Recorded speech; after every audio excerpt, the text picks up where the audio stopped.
Assalamualaikum warahmatullahi wabarakatuh. Saya Ella Nurlela dari Program Studi Administrasi Pendidikan semester 1. Di video kali ini, saya akan sedikit mempresentasikan sebuah materi mata kuliah dasar-dasar manajemen mengenai perubahan dan pengembangan organisasi. Perubahan dan pengembangan organisasi. Yang pertama, pengertian perubahan organisasi. Perubahan organisasi adalah suatu variasi dari cara-cara yang telah mapan, yang selama ini berlangsung dalam organisasi dan dipergunakan serta ditaati oleh anggota organisasi dalam melakukan aktivitasnya, dan berbeda dari apa yang selama ini ada dan telah berlaku dalam organisasi. Perubahan organisasi adalah kegiatan episodik yang artinya perubahan dimulai pada satu titik, berlanjut melalui serangkaian tahap dan mencapai puncak dalam hasil yang diharapkan oleh mereka, terlibat berupa perbaikan dari titik awal.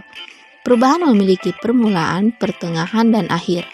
Perubahan organisasi atau pembaharuan organisasi, organizational change, didefinisikan sebagai pengaplikasian ide-ide atau perilaku baru oleh sebuah organisasi. Yang kedua ada pengertian pengembangan organisasi. Pengembangan organisasi merupakan proses terencana untuk mengembangkan kemampuan organisasi dalam kondisi dan tuntutan lingkungan yang selalu berubah, sehingga dapat mencapai kinerja yang optimal yang dilaksanakan oleh seluruh anggota organisasi.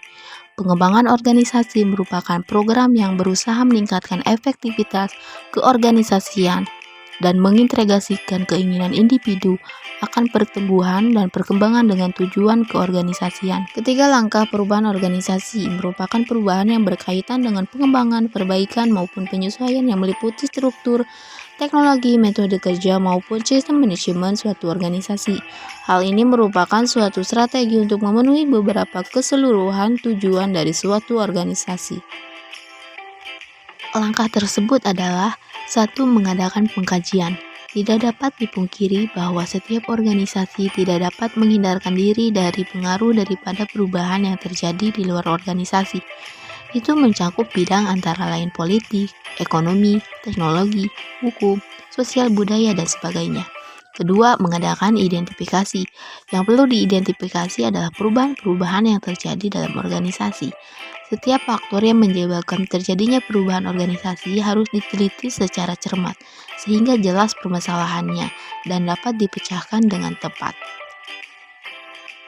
Selanjutnya yang ketiga, menetapkan perubahan. Sebelum langkah-langkah perubahan diambil, pimpinan organisasi harus yakin terlebih dahulu bahwa perubahan memang harus dilakukan, baik dalam rangka meningkatkan kemampuan organisasi maupun dalam rangka mempertahankan eksistensi, serta pengembangan dan pertumbuhan organisasi selanjutnya. Yang keempat, menentukan strategi.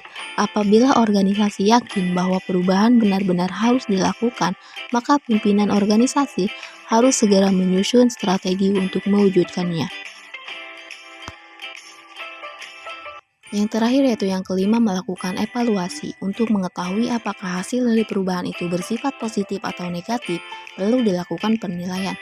Apabila hasil perubahan sesuai dengan harapan berarti berpengaruh positif terhadap organisasi, dan apabila sebaliknya berarti negatif. Perencanaan strategi dan pengembangan organisasi yaitu terbagi dua. Yang pertama, pengamatan eksternal, yaitu dengan memperhatikan kesempatan dan ancaman di segala aspek, baik ekonomi, politik, teknologi, budaya, dan lainnya yang semuanya variabel. Itu akan membentuk karakter organisasi. Kedua, pengamatan internal, terdiri dari evaluasi SDM dan struktur organisasi dengan tujuan mengukur kesiapan SDM, input, strategi sekarang, proses, kinerja, output, dan potensi dalam yang akan membentuk kedinamisian organisasi. Dalam internal terdapat dua variabel yang sangat penting, yaitu struktur dan budaya. Struktur berkenan dengan mekanisme dan prosedural organisasi. Budaya yang berkenan dengan pola keyakinan dan pemikiran, aspirasi dan nilai-nilai yang diharapkan oleh semua anggota organisasi. Baik, itu sedikit presentasi mengenai perubahan dan pengembangan organisasi. Selanjutnya kesimpulan. Perubahan organisasi adalah suatu variasi yang telah mapan, yang selama ini berlangsung dalam organisasi dan dipergunakan serta ditaati oleh anggota organisasi dalam melakukan aktivitasnya, dan berbeda perubahan yang berkaitan dengan pengembangan, perbaikan maupun penyesuaian yang meliputi struktur, teknologi, metode kerja, maupun sistem manajemen suatu organisasi. Pengembangan organisasi merupakan pendekatan sistematik, terpadu, dan terencana untuk meningkatkan efektivitas organisasi serta memecahkan masalah-masalah seperti kurangnya kerjasama atau koperasi, desentralisasi yang berlebihan, dan kurang cepatnya komunikasi, dan sebagainya, yang merintangi efisiensi pengoperasian pada semua tingkatan. Baik, sekian itulah sedikit presentasi dari saya mengenai perubahan dan pengembangan organisasi. Saya ucapkan mohon maaf jika ada kesalahan dari tutur kata atau dari penjelasan mengenai presentasi yang saya presentasikan tadi. Saya Ella Nurlela, Administrasi Pendidikan semester 1, mengakhiri dengan kata sekian dan terima kasih. Wassalamualaikum warahmatullahi wabarakatuh.